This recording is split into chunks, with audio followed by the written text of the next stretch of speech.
திமுக காரங்களை கோபாலபுரத்தில் அவங்க ஆடிட்டர் பிடிக்காம எந்த வேலையும் நடக்காது. அதனால்தான் தமிழ்நாட்டில் தொழில்துறை வளர்ச்சி குறைந்து கொண்டிருக்கிறது. முதலமைச்சர் எங்க போனார்? துபாய் போனாருங்க, பணம் வந்துச்சு. 6000 கோடி வரல.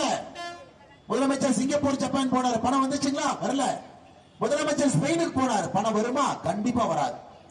எதுவுமே கிடையாது, வளர்ச்சி எங்கேயுமே இல்லைங்க.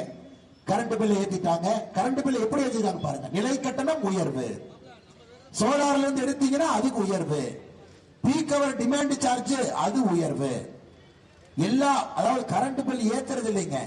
யோசிச்சு கரண்ட் பில் ஏத்திருக்கிறாங்க. இந்த மாதிரி இந்தியாவில் எவனுமே ஏத்த மாட்டான். அதனாலதான் பாத்தீங்கன்னா புலால் சிறையில் உட்கார்ந்து இருக்காரு. ஒரு கரண்ட் பில் எப்படி ஏத்துறாங்க பாருங்க.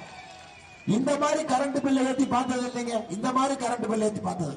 கரண்ட் பில்ல இந்த யூனிட்டுக்கு ஏத்து, பீக் அவர் 8 மணி நேரம் பீக் அவர் அதை ஏத்து, நிலை கட்டணம் ஏத்து, டிரான்ஸ்பார்மர் சார்ஜ் ஏத்து,